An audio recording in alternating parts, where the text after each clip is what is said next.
नमस्कार दोस्तों, दीप electronics lab में आपका बहुत बहुत स्वागत है। दोस्तों, आज के इस वीडियो में आपको एसएमपीएस रिपेयर करने का एक ट्रिक बताऊंगा, जिसके जरिए आप इस टाइप का कोई भी एसएमपीएस को बहुत ही आसानी से रिपेयर कर पाओगे। ये जो एसएमपीएस आप देख रहे होंगे, इसके अंदर फुल डेड का प्रॉब्लम है। और जब मैं इसको टेस्ट कर रहा था तो क्या मिला, सबसे पहले तो ये जो आप देख रहे होंगे कि फ्यूज लगा हुआ है, ये फ्यूज ओपन मिला, यानी कि ये फ्यूज खराब हो चुका है। तो जब भी हमारे को कोई भी एसएमपीएस सप्लाई के अंदर फ्यूज खराब मिलती है तो हमारे दिमाग में यही आती है कि फ्यूज तो अपने आप खराब नहीं होगा, इसके आगे का कोई कंपोनेंट्स खराब हुआ है या शॉर्ट हुआ है, जिसके वजह से हमारा ये फ्यूज खराब हुआ है। नहीं तो हमेशा फ्यूज आपको अच्छा ही देखने को मिलेंगे। फ्यूज तब भी खराब होती है जब भी इसका पीछे का कोई भी कंपोनेंट्स खराब होती है। तो जब मैंने इस एसएमपीएस पावर सप्लाई को पीछे के साइड चेक करा तो मैंने देखा कि ये जो हमारा मेन कैपेसिटर है, इस मेन कैपेसिटर के अंदर हमें फुल शॉर्टिंग मिला है। वो शॉर्टिंग कितने ओम का, ये भी आपको चेक करके दिखा देता हूँ। ये हमारा मल्टीमीटर है। इस मल्टीमीटर को अभी मैं सेट करता हूँ ओम रेंज पर, जिसके जरिए हमारा रेजिस्टेंस चेक किया जाता है, ओम चेक किया जाता है। तो चलिए, ये जो हमारा मेन कैपेसिटर है, इस कैपेसिटर के दोनों पॉइंट पे हमने टच करके देखा। तो यहाँ पे देखिए 1.2 या 1.5 ओम का, 6 ओम का यहाँ पे हमें शॉर्टिंग दिखा रहा है। और अगर हम इसको चेक करेंगे कंटिन्यूटी रेंज पर तो आपको देखने को मिलेंगे फुल बीप आपको सुनने को मिलेगा। देखिए, इसका मतलब ये हुआ कि इसके अंदर शॉर्टिंग तो है। तो इसका शॉर्टिंग कहाँ पे है, इसको टेस्ट करने के लिए, चेकिंग करने के लिए आगे की जो कंपोनेंट्स है वो हमने चेक कर रहा था। तो उस समय मुझे ये जो मॉसफेट आप देख रहे होंगे, जो कि ये स्विचिंग हाई वोल्टेज का मॉसफेट होता है, जो कि मैंने आप लोगों को पिछले वीडियो में बताया था कि ये जो हमारा चॉपर ट्रांसफार्मर पावर इलेक्ट्रॉनिक्स के अंदर काम करती है और पावर इलेक्ट्रॉनिक्स के अंदर पावर स्विचिंग मॉसफेट ही लगाया जाता है। अगर यहाँ पे आपको पावर ट्रांजिस्टर भी किसी किसी में देखने को मिलेंगे, लेकिन ज़्यादातर एसएमपीएस के अंदर जहाँ पे हमारे को पावर मॉसफेट ही देखने को मिलता है। ये जो पावर मॉसफेट है ना, इसके अंदर शॉर्टिंग हो जाने के वजह से हमारा यहाँ का जो फ्यूज है प्राइमरी सेक्शन का, ये उड़ चुका है। चलिए, इस कंपोनेंट्स को, यानी कि जो पावर मॉसफेट है, इसको भी चेक करके आपको दिखाता हूँ। इसका 1 नंबर और 2 नंबर पिन पे जब हमने इसको टच करा तो देखिए यहाँ पे फुल शॉर्टिंग दिखा रहा था। और उसके बाद और एक जो 3 नंबर पिन है ना, उस 3 नंबर पिन के साथ कोई भी शॉर्टिंग नहीं हुआ है, सिर्फ 1 और 2 नंबर पिन के साथ ये वाला शॉर्टिंग हुआ है। तो अब बात ये आ जाती है कि अगर हमारे पास यहाँ पे जो जितने नंबर का मॉसफेट लगा हुआ है, सेम नंबर का मॉसफेट अगर हम इसको लगा देंगे तो भी ये ठीक नहीं होगा। इसके अंदर 11N60 नंबर का मॉसफेट लगा हुआ है। अगर हम यहाँ पे 11N60 नंबर का नया मॉसफेट लगा दूंगा तो भी ये पावर सप्लाई ठीक नहीं होगा, मैं गारंटी के साथ कह सकता हूँ। क्योंकि हमने इस टाइप का जितने भी एसएमपीएस पावर सप्लाई को रिपेयर करा हूँ, अगर ये वाली पावर ट्रांजिस्टर या पावर मॉसफेट खराब हो जाए, सेम नंबर का हमारा पहले लगाता था, तो वही ठीक नहीं होता था। क्योंकि इसके साथ साथ, इस पावर मॉसफेट के साथ साथ जो एक छोटा सा PWM IC लगा होता है, वो PWM IC भी खराब हो जाती है, जिसके कारण हमारा पूरा का पूरा एसएमपीएस डेड हो जाती है। और इसको रिपेयर करने के लिए हमें या तो इस एसएमपीएस के अंदर इस PWM IC को भी चेंज करना पड़ेगा, उसके साथ साथ ये हमारा पावर मॉसफेट को भी चेक करना पड़ेगा। इन दोनों को चेक करने के बाद हमारा ये ठीक होगा। लेकिन बात ये आ जाती है कि ये जो हमारा मेन PWM IC है, ये सेम टू सेम नंबर का मेन IC मार्केट से नहीं मिलता है। अगर मिल भी जाए तो भी आपको 100-150 से कम नहीं मिलेगा। अब आप कहोगे कि अगर हमें ये मार्केट से इजीली नहीं मिलेगा तो अब हमारे पास कौन सा रास्ता बचता है इस एसएमपीएस को रिपेयर करना। इसके लिए हमने एक मॉड्यूल तैयार करा हूँ। मार्केट में बहुत सारे अलग अलग मॉड्यूल मिलते हैं, लेकिन उनके ऊपर से मेरा ट्रस्ट उड़ चुका है, क्योंकि वो ज़्यादा दिन नहीं चलता है और उसका परफॉर्मेंस अच्छा नहीं होता है। हमारा ये जो एसएमपीएस देख रहे होंगे, ये ब्रांडेड टीवी का, LG टीवी का ये एसएमपीएस है। इसके अंदर हमें अगर रिपेयरिंग का काम करना है तो ज़्यादा दिन तक चले, ऐसा हमें काम करना है। इसलिए हमने लैब पर ही एक रिसर्च करके ये वाली मॉड्यूल को हमने बनाया हूँ, जिसका नाम है DELS M1, इसका मॉडल नंबर।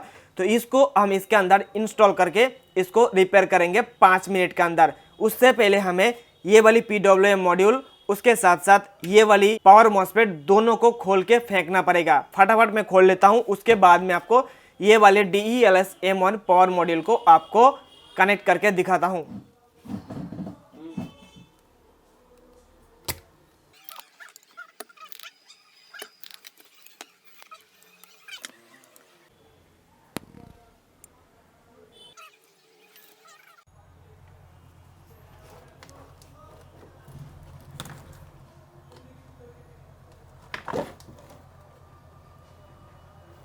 छाड़ो छाड़ो छाड़ो।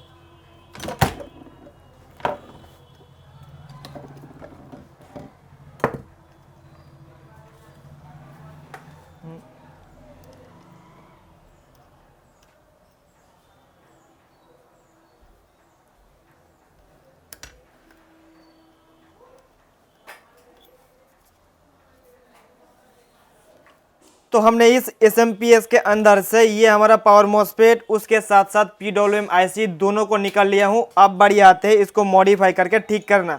तो मॉडिफाई करने के लिए ये जो हमारा DELS नाम करके M1 मॉड्यूल है, इसके मॉड्यूल के साथ 5 वायर मिल जाती है कनेक्शन करने के लिए। और इस मॉड्यूल के अंदर क्या क्या लिखा हुआ है एक बार ध्यान दीजिए।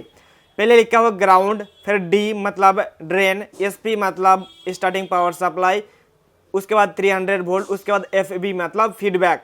ये जो 5 कनेक्शन हमें करना पड़ेगा, तो वो 5 कनेक्शन कौन सा कहाँ पे करना है चलिए एक बार देख लेता हूँ। पहले तो ग्राउंड, तो हम लोग क्या करेंगे, ये जो हमारा मेन कैपेसिटर है, इस मेन कैपेसिटर के नेगेटिव के साथ हमें जोड़ना पड़ेगा। जल्दी से जोड़ देता हूँ।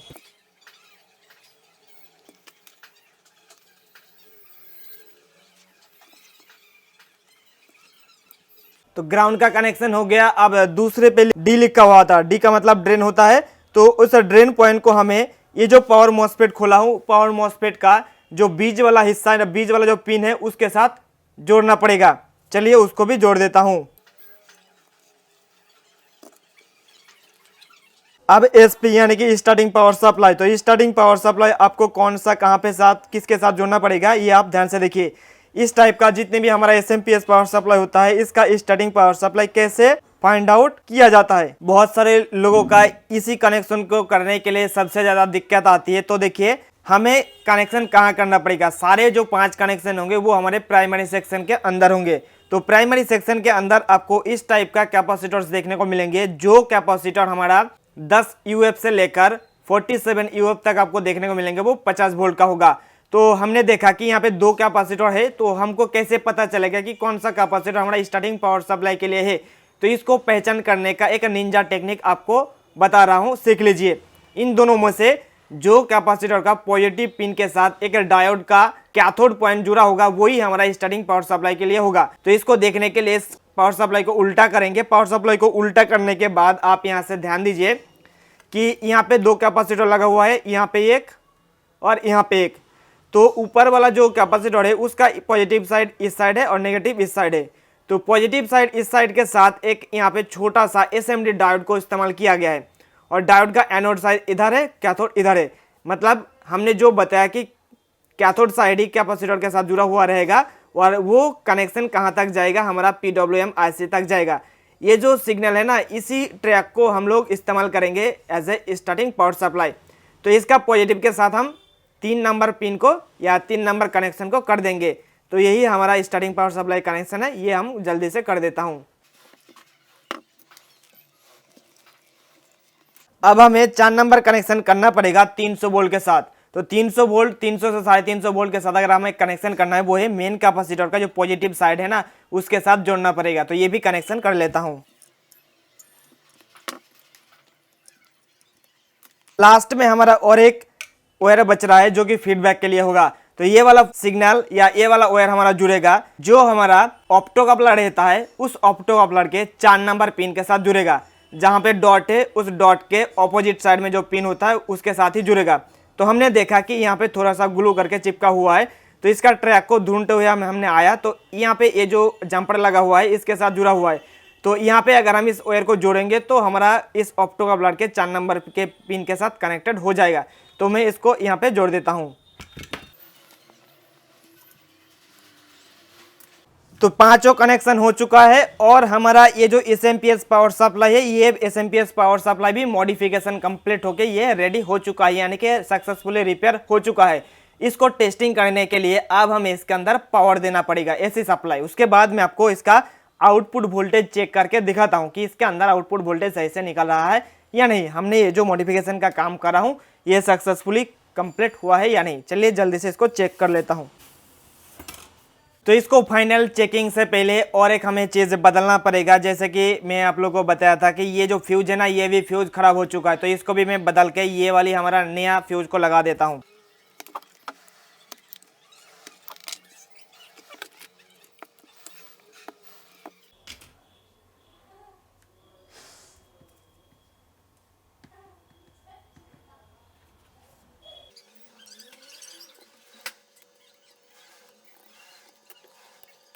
तो हमने सक्सेसफुली फ्यूज भी बदल दिया हूँ। अब चलिए फाइनल टेस्टिंग करते हैं। तो चलिए इसको टेस्ट करने के लिए एसी कॉर्ड लगा देता हूँ और एसी कॉर्ड लगाने के बाद मैं इसको उल्टा कर देता हूँ ताकि हमें वोल्टेज मेजरमेंट करने के लिए आसानी हो जाए। और अब मैं इसको सीरीज कनेक्शन देता हूँ इसका वोल्टेज चेक करने के लिए। तो हमने सीरीज कनेक्शन दिया हूँ और अब यहाँ पे हमारा मल्टीमीटर, और मल्टीमीटर पे आपको देखने को मिलेंगे इसके अंदर वोल्टेज। सबसे पहले जो 300 वोल्ट हमारा नहीं आ रहा था मेन कैपेसिटर पे, वो हम लोग चेक कर लेते हैं।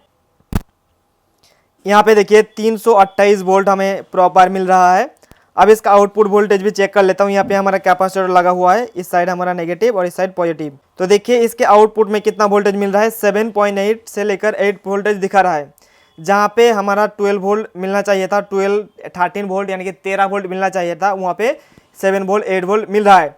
इसका मतलब ये हुआ कि ये मदरबोर्ड हमारा बिल्कुल ओके हो चुका है।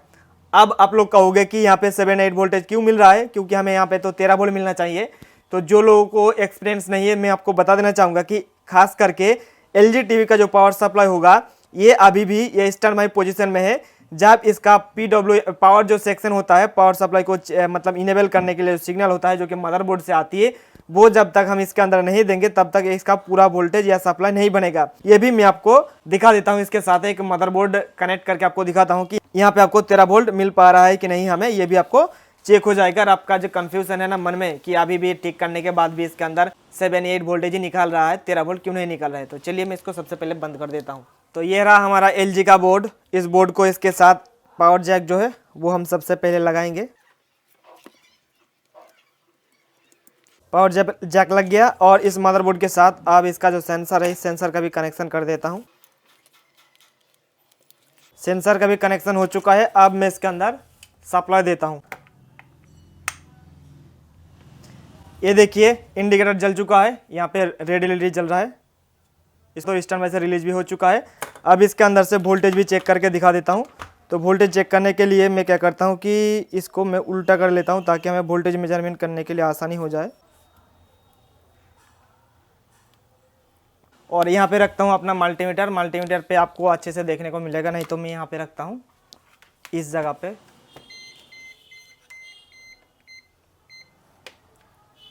यहाँ पे देखिए अच्छे से देखने को मिलेगा। तो यहाँ पे था हमारा कैपेसिटर, यहाँ पे देखिए 13.16 वोल्टेज। जो मैंने आप लोगों को बताया कि जो LG टीवी का SMP होता है, बोर्ड को लगाने से पहले आपको 7 से 8 वोल्टेज इसका आउटपुट देखने को मिलेंगे, अगर हमारा SMP सही कंडीशन में हो तो भी। और जैसा ही हम इसका मदरबोर्ड को लगाएंगे तो हमारा जो प्रॉपर वोल्टेज है वो आउटपुट होने लग जाएगा। तो इस तरीके से आप बहुत ही आसानी से कोई भी LG टीवी का SMP को रिपेयर कर सकते हो। अगर आपको ये जो हमने मॉड्यूल लगाया हूँ, ये वाला मॉड्यूल खरीदना है तो आप हमारे ऑनलाइन स्टोर deepelectronicslabshop.in वहाँ से परचेस कर सकते हो। उसके साथ ही साथ कोई भी अगर आपको LCD LED टीवी का पार्ट्स खरीदना है तो भी आपको हमारे ऑनलाइन स्टोर से मिल जाएंगे। इस वीडियो के नीचे डिस्क्रिप्शन में लिंक दिया हुआ है, आप वहाँ से जाकर डायरेक्टली परचेस कर सकते हो।